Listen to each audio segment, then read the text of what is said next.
Yeah, so we since we usually start like 10-15 minutes post the session has started, we'll just wait for 5 minutes more and then we'll start the session. Thank you.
Yes. So I guess since no people are joining, so we'll start the session now.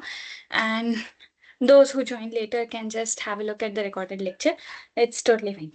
So yesterday I just told you guys that we'll be looking at just basics, what all to be covered, what's there in Python, basic detail that you need to have. It's like basic understanding that you should know.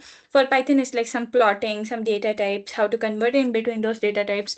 So these things would be needed when you do the testing. When you do the hypothesis testing and the distributions and all such things that we have looked through the week till week 12, so from week 1 to week 12. So it was like a uh, like 3-month journey for me and all of you guys. So just to give a brief about me in the last lecture. So I'm Jagriti. I'm a PhD fellow at IIT Gandhinagar, and I'm taking this. I'm a PMRF NPTEL fellow, NPTEL TA for the course that's Data Analytics with Python with Dr. A. Ramesh. So we'll just go through today what was left yesterday. That is nothing but one lecture was 1 month. There was something about regression.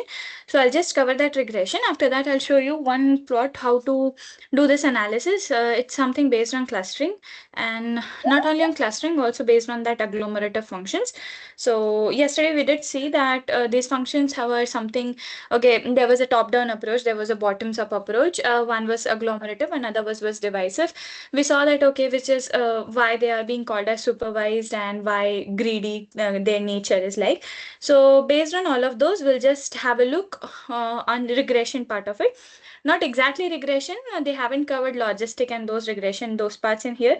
If you want, probably next time or in the discussion forum, you can put that forward so that the instructor would like to cover those sessions in the coming up cycle. Because the lecture that has been covered till now is also very vast for one person who does not have that much prerequisites or who's not able to cope up with the things will feel that, okay, this is very heavily burdened. But usually courses which are like 12-week courses, they have pretty much content in them. So these courses, you would expect that, okay, they are something so that you learn anything about a subject would be very what should I say, very in depth. They will provide you a very deep understanding about the things over there. So don't always think that, okay, don't take the course because you don't have any prerequisite for that particular course. But I think that instead you should have the courses because that will only help you again. It's like an understanding that, okay, this thing should be done, this should not be done, and all of those parts. Okay, so I'll just share my screen now. Uh, Here. So I see that my screen is visible. I'll just show you. Okay, we'll first directly go through the weekly lecture. Week 12, we have an extra session. That's extra session. We have a lecture 60 to cover. Okay. So today I'll just do it in here because somehow my tablet is not responding back. Okay. So what we'll do over here, I'll just have a pointer or something. Yes, a pointer would work well. This is drawing. Okay, I guess this also works. Okay, so we'll do something that is known as classification and regression. I guess let's just not use it. I hope you're able to see my cursor. Okay, let me know if you have any doubts, or you can also post that in the comments section. Okay, so we'll have a look at 3 parts. So this is nothing but we'll visualize the decision tree that we saw yesterday. How do we make and how do we think or how do we interpret it and that, okay, how to make a decision. We have certain sets of attributes. Based on the attributes, we make certain list or a tuple. Based on the list or attributes which has certain features in them, if the termination condition still holds, it will, sorry, if the termination condition does not hold, it will keep on repeating. If it does not, if it holds, and if it's true for a sentence, it will stop, loop would terminate, and there you have your cluster or you have your classification being done. So for this particular example, we had this data set. This data set is available there online. So that's there in the important data files. You can have a look at it. It's in the cart Excel. Now, how the instructor has told you is nothing but to import the relevant libraries to load the data and all. So we'll just go to the direct code and we'll have a look at there. Okay, so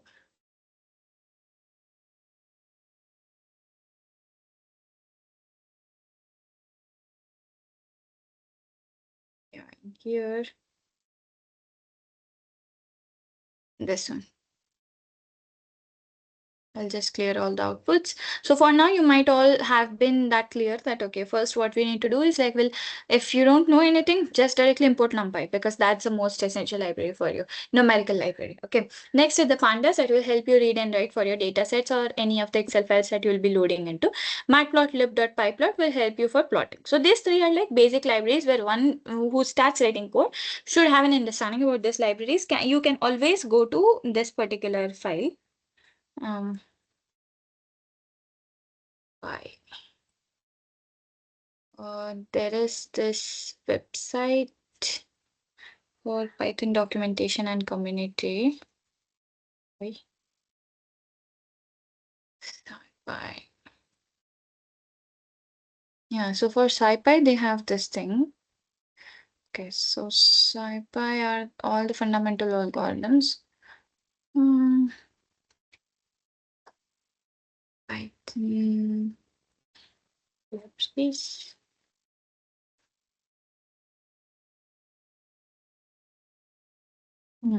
Here.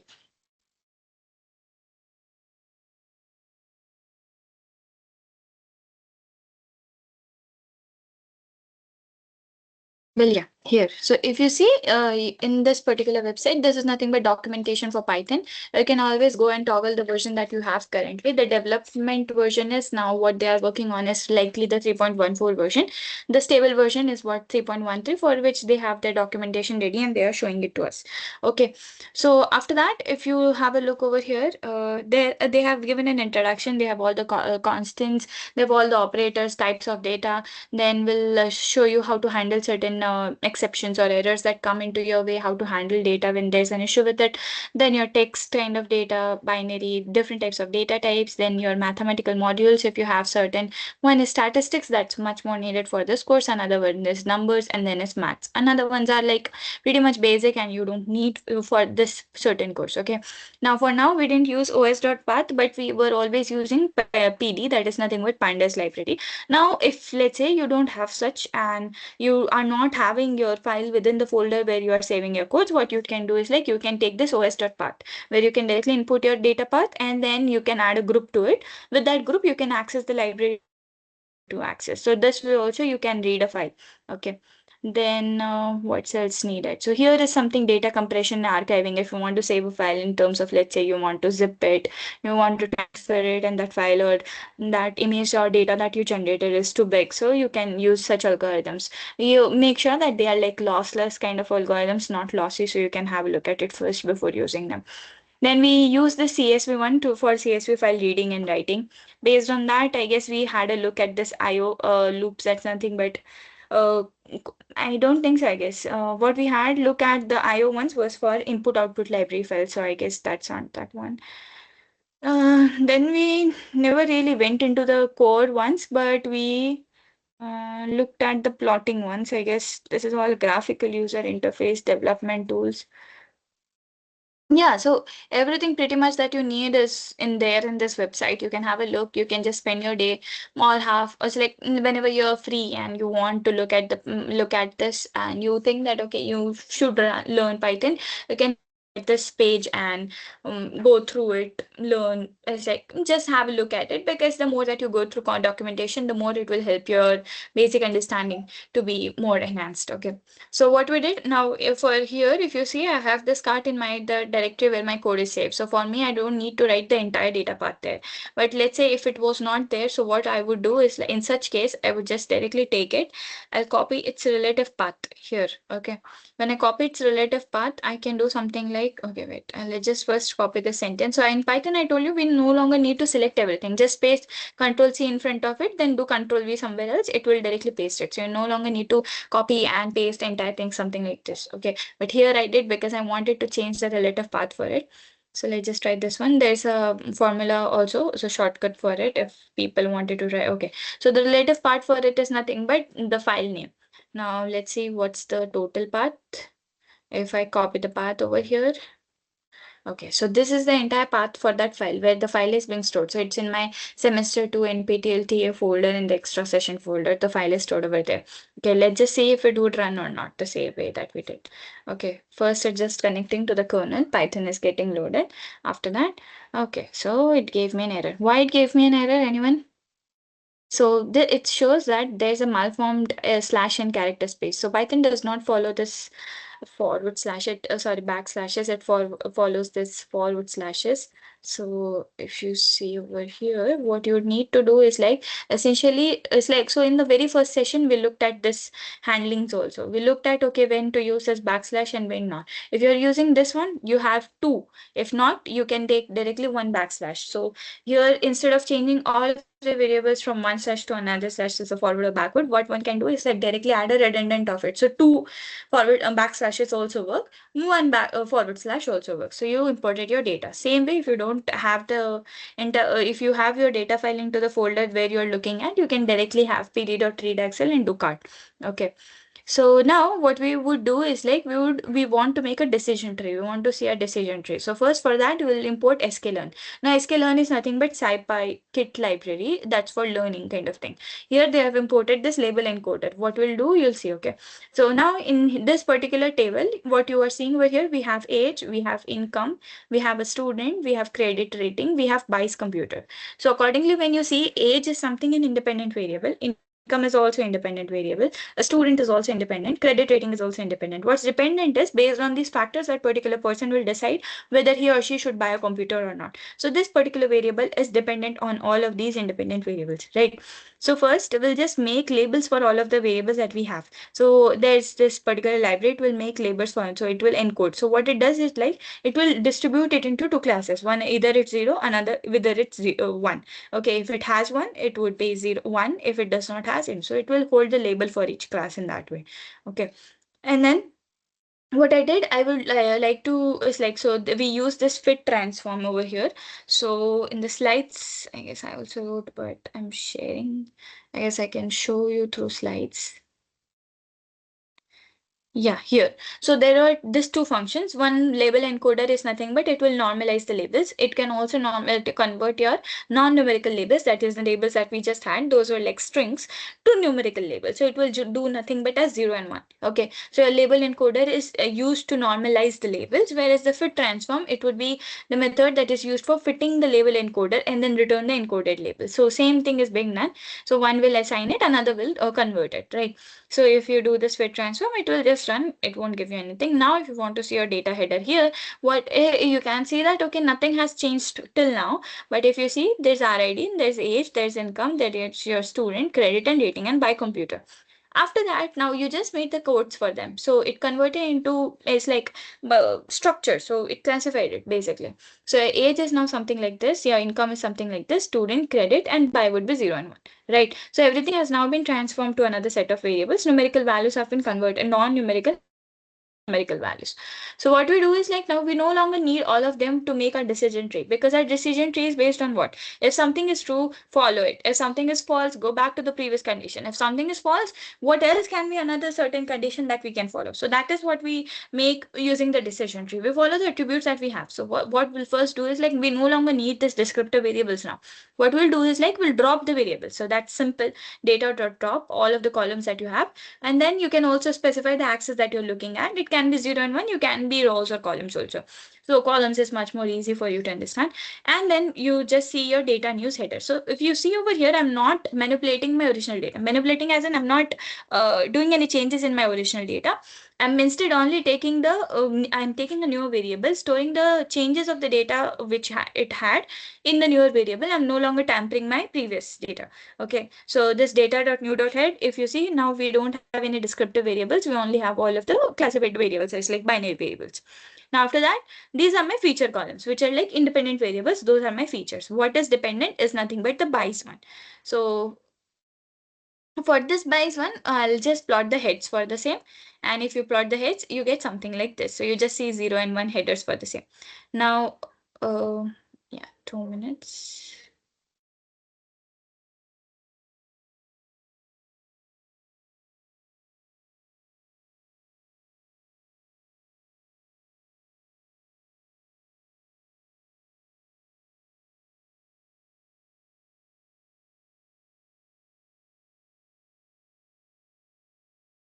Yeah, yes. So, okay, where did my cursor go? Here.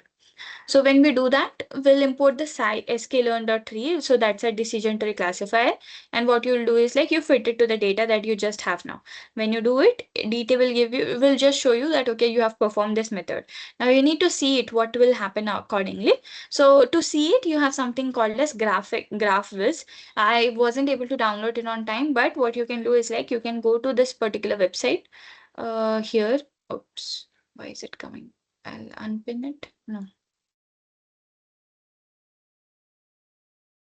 Here, so here if you go in this particular website, so you have this website as GraphViz. So the link is nothing but graphviz.org. If you directly find it, you'll get this particular link.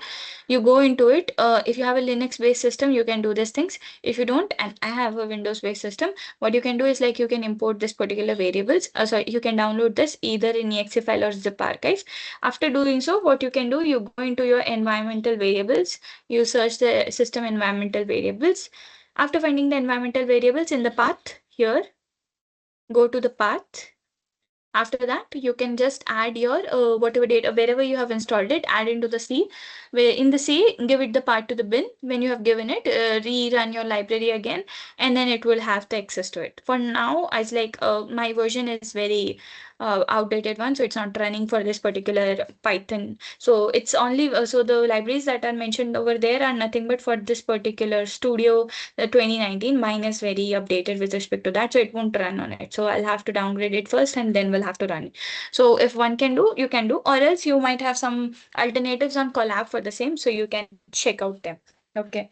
So after that, what you'll do is like you take it now, so in the export GraphViz, you'll follow, it's like you give your data into, your data is your the string input output.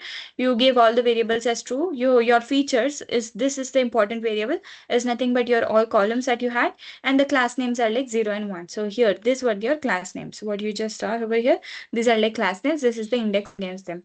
Okay. So if you run it, you're here. Yeah, it won't give anything. Now, after that, when you do that, first is like now I have my data. I've actually run my model for the entire data set, my classifier, not the classifier, but yeah. So I just wanted to see that how it would literally differentiate them.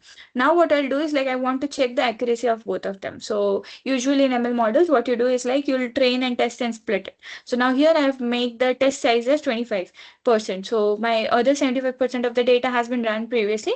Now I'll test it on the 25% of the data. Random set is 42. You can always change this particular test. And you import the classifiers again, you fit it to the model, the training model, and compare the accuracy for them. So if you see the accuracy is usually 75%, so it's pretty much fine that your model is working well.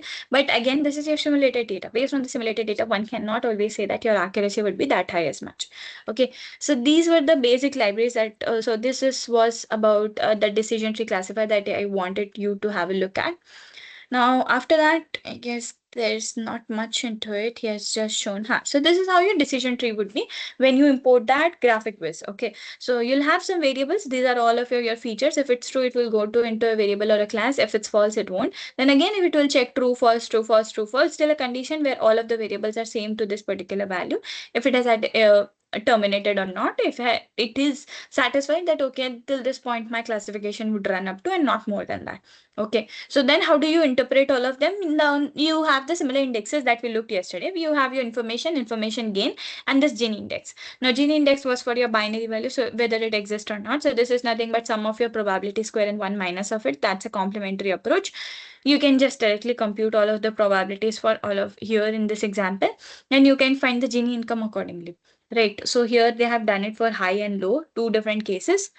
I guess they haven't computed. So splitting into up, you can get this per. So they have computed this Gini indexes for all of the features that you have. For all features, based on those features, the minimum is this particular. So this was something that the impurity, minimum impurity or maximum impurity that it will help you give into your model. Again, you see it's for 0.2. So again, it's solving. It's making it lesser. Okay. Now again, it's 0.2 also. So it as note as it has a mini Gini score. So after a point, if you see number of yes and no in an independent variable are something like this 4 comma 1. This is your sample size. This is how your classifier was based on, and this were all of your input features or the values of the dependent variables that you gave for that particular variable to run on. So here is nothing but you'll split the data set into a training and testing subsets. So that test size is 0.25. And what else? Yeah, I guess. And then towards the end, you get a decision tree like this if you import that graphics. So this is what you get through Python, right? You don't make it on PPT or something. This you'll get in Python directly. Okay. So after that, I wanted to show you guys about the basics of Python. If you have no further doubts, you can let me know, or else I can go to the basics then.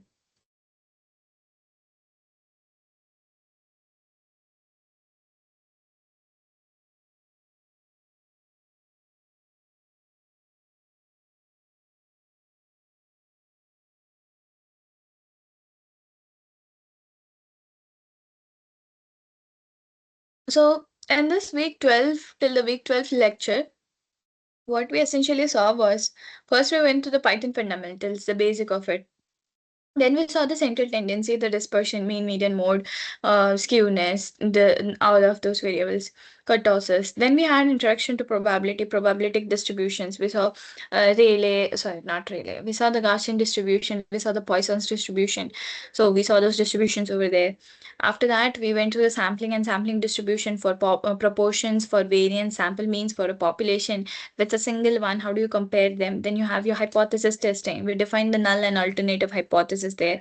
For one test sample series, for two test sample series, if it's more than two, we did ANOVA over there. If it's also two, you can also do ANOVA over there, but that's like an overkill. Then there were like post test, which will compare the two variables, and like independent t-test in between two variables, or independent let's say Wilcoxon's test in between them. So that's like post hoc test or analysis that you do within the two case. You have different variables for your parametric data and for your non-parametric data. That's like your normal and not normal data. And after that, we didn't really have a look on this randomized block design because it was way too like not that useful for you guys. But then we looked at two-way ANOVA, the formulas for the same. Then we went on linear regression, which was pretty much easy. After linear regression, we went to the different residual models, multiple linear regression, not multiple linear, it's like multiple regression. So now you no longer know that your data is linearly varying or not. It can also have a different curve to follow through it. Then we saw some solving methods. First was like maximum likelihood estimation. So we computed the moments for Gaussian, we computed the moments for Poisson's distribution. We saw it's like how do you do that? First take the way first find the series for n number of variables, and after that you take a derivative of them. When you take a derivative, you try and minimize the function. That's a maximum likelihood estimation. So that is nothing but essentially you minimize the error so that you can maximize the probability of your distribution. Then there's this logistic regression where you can do linear versus logistic regression. Okay, so then we had this ROC and confusion matrix. This was like most of the simplest lecture throughout this. Like if you had understand everything, this like now you have sensitivity, so specificity, everything based on your alpha and beta errors. So those errors were there. We had some false positives, false negatives. We have true positives, true negatives. We saw all of them, how the formulas for them differed. After these negatives, we built it on a model for regression analysis, and then we went for chi-square, so how it was analogous to the variance or the F-test. So we also saw the chi-square for goodness of it. We had seen something as R-square, adjacent R-square, so we went into that analysis also. After that, we thought of looking into cluster analysis. So we first went into k-means. We had a brief about k-means, and after that, we went into partitioning as well as the agglomerative approaches. Then here k-means was something only for supervised. So they have more emphasized on the small, easier and less computationally intensive methods. Because you can directly try those methods on your own. Won't take much of the time for implementation. Does not involve that much thinking method also.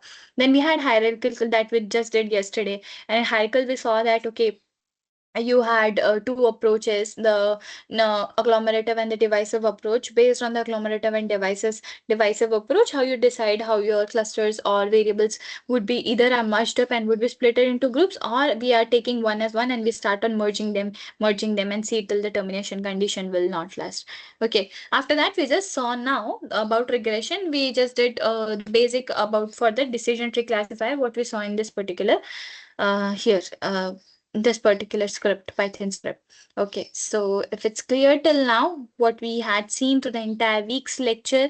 Now, yeah, just to give you a basic, so everything that we are doing for this problem solving session is everything in this particular tab. And here, if you can go into the click here kind of link, and then in that link, you'll get a Excel sheet. Yeah, so this Excel sheet where is nothing but our journey so far till week 12. And you can see over here we have like YouTube links, presentation folder, TA, name, PMRF, ID, and the attendance number of people attended the lecture. Then in this, you can see all of the, you can have it's like the resources that people like the TS have made till this week 12, and they have shared it with you over here. So you can directly have a look at those. And then you have the YouTube links for the same. So the session that was happened over here, the links are only shared with you. Those links are not public. So you can directly go and have the looks at this for all of the links if one is not able to attend or make up to this lecture. So you can go and have. So we for this course, you're very lucky that you have two TAs. So you get the double content. That content is very different from what the instructor is usually teaching. It's like, so we divided. That person is usually doing core Python type of things. I'm doing both theory and Python, some part of it, not that core into it. So that is why how you, as like you also have diverse content over here. If you cannot do everything in a go, or you think if people are thinking that okay, we should just drop this course for now, I won't do the exam or something like that, save the content for now. It's like you need the content more, some more another time where this resources won't be with you till that particular time. So save them before they diminish or NPTEL people stop sharing this with you. Now for the YouTube links, they are always online, but the links for the same is not, it's not publicly available. So our sessions are nothing but these are like the link which is there to the person. So it's like unlisted. It won't be there visible on the YouTube portal. Whereas this VIAMS or what you say for NPTEL, it follows open science. So all of the videos that you have over here, if you no longer want to come to SOAM again and again, you have to toggle the tabs 1 and 2. You can directly go to YouTube and see the lectures over there. There also you have a transcript along with them. Now for these courses, for this particular PPTs, if one might be wondering that, okay, how do I get PPT for the same? So if you go into the below tab, you get the PPT for the lecture over here. Now here, this is your entire PPT for this particular lecture, what the instructor also used while presenting into your session. Okay. And then you always has this particular session. After that, you can always go into here and directly get the video transcript or scroll it if people are not able to follow along. So they can also save it and can also look at it afterwards. Okay.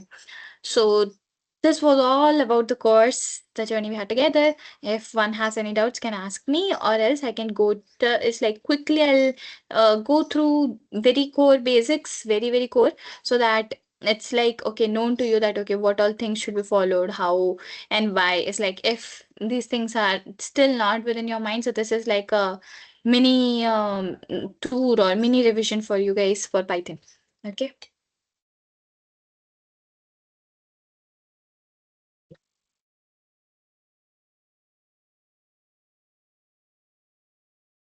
Yeah, so first one is nothing but print statement. So whenever one starts, if in school also when we were doing, we always used to do something as printing. So you'll print, okay, sorry. So you print as this hello world, or I printed here hello Python. Okay. So you directly do print, and to run the cell, you can directly do this play button, or here what it has written is you can do Control Alt and Enter. But if you directly do Control and Enter, it will also work. Control Alt and Enter will also work. So both of the things work. It's like work in here. Then you have your variables, data types, and type to class and between them. So if you have a next variable that is 10, another variable that's 3.5, I have another variable that's Muse Labs, the name of my lab. If another variable is something like true. So what do you think? This 10 is something as an integer, right? So that's a numeric value. This is something as a float value. You have a decimal over there. Here, this is a string. And but here, this is nothing but true or false kind of thing, or 0 or 1 kind of thing. So that's your Boolean value. Right. So if you see this is your int, a float, a string, and a Boolean. So you can always go and print the type of it. So this function that is nothing but type function uh, is used to determine the data type that you have. Okay. After that, you have all of the operating operators and expressions. For this operators and expressions, let's say if you imported math. So after importing math, okay. So just import math over here, and here I'm trying to find the area of circle. Area of a circle. Okay. Yeah. So the formula for the same is pi r square. So what I do is like I'll do math.pi times radius. Now you might say, okay, why I'm multiplying it twice? So here I'm not multiplying it twice. For Python, this double asterisk represent this particular exponential part. Okay. So in Python, this is nothing but it's equivalent to exponential operator. Yeah. Okay, so you have to do it double times. So then if you do it, you will get the area of a circle. Okay, after that, you have different type of structures.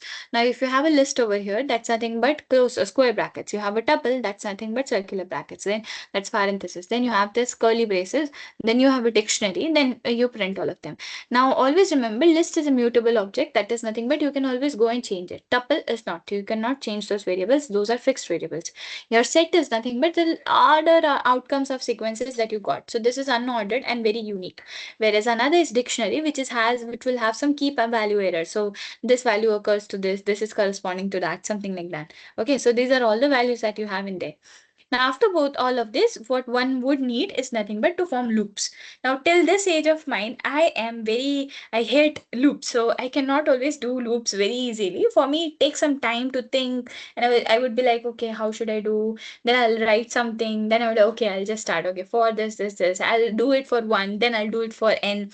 Sorry, I'll do it for one. I'll check it for two also. And then afterwards, I'll check it for n number of variables. Because I sometimes feel that, okay, if the loop is being running for all of the variables, what if something happens in between that's not correct and I would not even know and I'll get an output out afterhand. So for me, it takes some time to make loops, but this is very crucial while one is coding because we won't do same thing again and again, right? What one thing you can do is like you can make a function, but if you have multiple files to iterate into, function won't help you there. So what you need to do is like you need to make a loop. Okay. So there are these three type of loops here for now. You also have a switch case, which is not exactly a loop.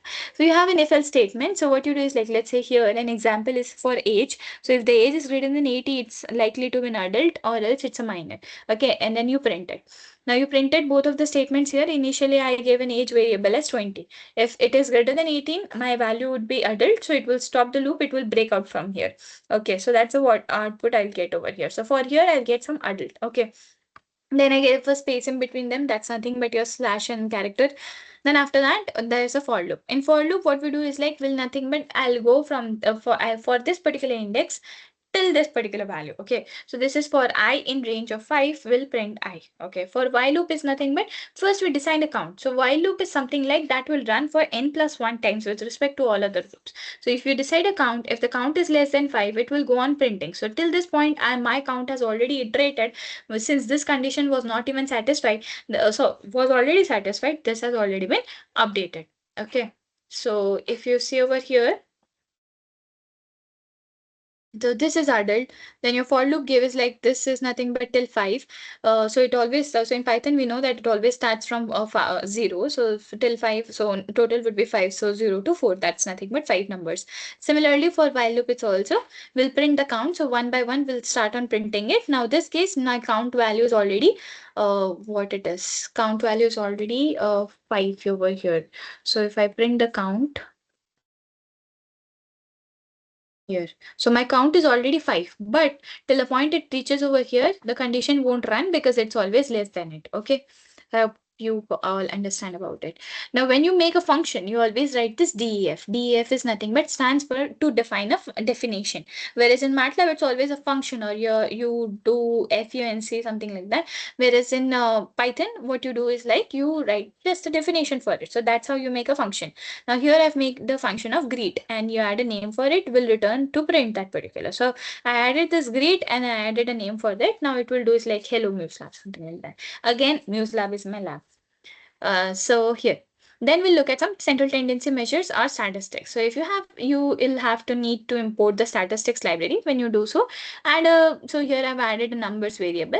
And in order to find the mean for the same, what I'll do is like I'll take sum of the variables as we did. So summation of xi divided by xi. So average of xi. So the total number of variables that you had. So by length of the variables that you have. After that, if you want to do it again using the library, you can directly do mean just to cross check if you are doing it correctly or not. You can do median, can do mode, can do standard deviation, can do variance. Now, what was standard deviation here? That is nothing but difference of a value from the mean of that particular value divided by total number of variables. Okay. Mode was nothing but the more frequently occurring value, or the maximum value that you have is nothing but mode. Then you have median is nothing but the central most. If you have this, your data is something like odd or even, or the middle value of your data. If it's odd and even, accordingly you have n by 2 or n plus 1 by 2. Okay. And variance is nothing but square root of your standard deviation. So if you do all of these, if you see using the statistics module and using your own, the values came out to be pretty same. So this is 4.125, 4.125.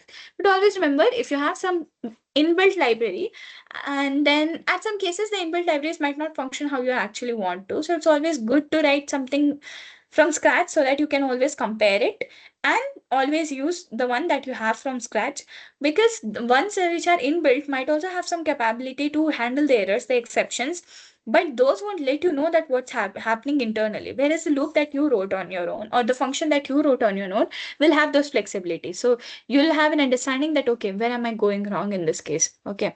Then there's also something called as random. So it will give you a random number n number of times when you run it. So this time 30, 73, 15. Okay, so that's a random number generator if you sometime need. Okay. Yeah, how do you do min and max or min max, and you define a range in between them? So you subtract both of the variables, you get something like this.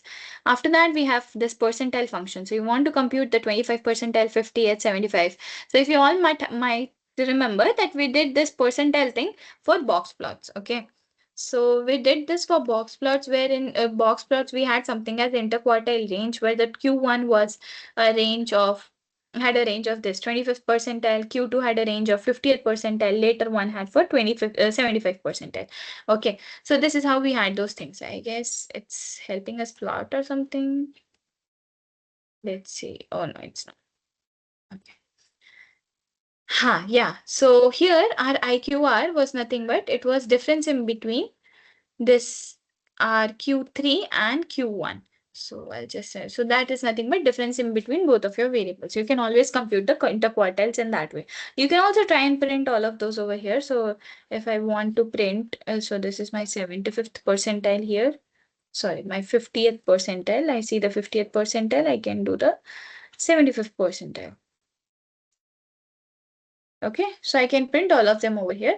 And this interquartile range is nothing but difference in between the 25th and the 75th. And this 50th percentile is nothing but my median. So what is my 50th percentile? This corresponds to my median value. Okay. Here. Okay, so I hope that's clear. Now after that, you do some plotting. So this is nothing but the basic library that we wanted to have a look at. So that what plotting is like, you'll need this matplotlib.pyplot as PLT. You take two variables, you plotted them directly. Now when you plot it, that's nothing but you took them, you have an x-axis, you have a y-axis, you are matching the points together. So that is nothing but you get a line plot accordingly. So it's joining the points in between both of them. But let's say instead you don't have, and you have only some variables corresponding to some categories. So we'll make a bar plot for the same. So the bar plot comes like something like this. So we'll just use plt.bar in that case. Okay. So this is how your bar plot is. But people always confuse in between bar plots and histograms. Well, histograms are something based on relative frequencies or frequencies, bends and all like that. It's not based on bar plots, which is always based on discrete data or something, your categorical data, something like that. Okay. So if you want to make a histogram, you'll do a plt.hist, you give in your data, add the number of beans that it will be separated into. Now here my data is like a random data. Density is true is nothing but your probability density is true. So what output will be getting is nothing but your probability density function. So that would be a probability. Alpha is 0.6. That is nothing but defines the transparency. This is the color of your data. So this is how you make an histogram. So we also saw that, okay, how the histogram is skewed. Is it right skewed, left skewed? Then we saw is it a positive skewed? Is it a negatively skewed? Based on that, we also had a look at the T table, Z table and all, how to interpret those. So I hope this helped you brush off all of the revision and basic knowledge that basic things that you need to again start from scratch for the exam if you need to. If not, you can always go back to the week 1 and continue to week 12. One like session is like one and a half hour or 1 hour each. So would take a day of time or 2-3 days for you to complete it. But I hope that will give you sufficient information so that you can do well in your exams that's followed back. So if you have any doubts, you can let me know. But the content that I had is all done. It's like what I wanted to communicate in this particular lecture, I've covered all of that. So if you have any doubts, you can let me know, or else we are done for this. And I hope, wish you all the best for your exams that are ahead.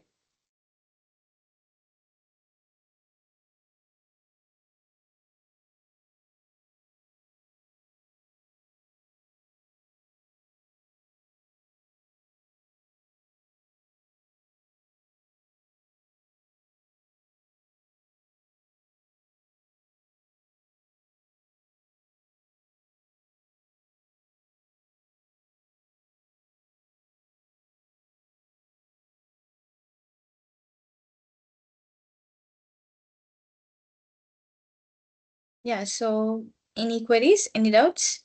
If you don't have any doubts here now, you can also go and post on the lecture, or you can post in discussion forum. Accordingly, I can try and guide you there also, or we have another TAs also. So those TAs can also help you guide your queries through. If you want your queries to guide through me, you can also comment on the YouTube video. So I can also, those will give me a notification so I can look into it. But the discussion forums one, I check it on a basis that okay, whenever I'm free. So accordingly, that I'll be able to check those if you have any queries on there also. If you have some assignment related problem, you can also ask. But I guess more or less we covered all, and you also have now received the solutions for the assignments that you have done till now. I hope that all of you did well because we covered it very in depth. So we covered all of the assignments. We solved the assignments one by one. I guess 2 3 questions we weren't able to solve based on the stats, some missing values in it, but more or less we have covered all of the values and assignments over there. For exam also, I hope that you guys can do it as like you just need to know all of the methods over here. You no need to mug it up. So I guess that should be pretty much all of it that you can do. It's like that for you to pass to the exam with or qualify also. Or if one wants to score in between top percent people, then you go through the all of the lectures again, understand it, do the assignments again. I guess a week would do, and you'd be able to it's like easily score in between the top 10 or top 5% of the people.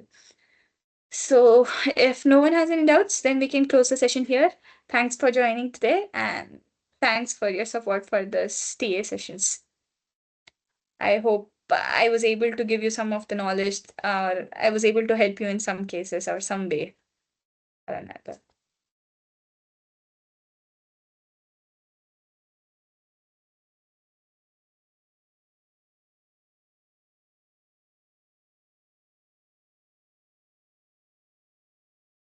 Uh, no doubts?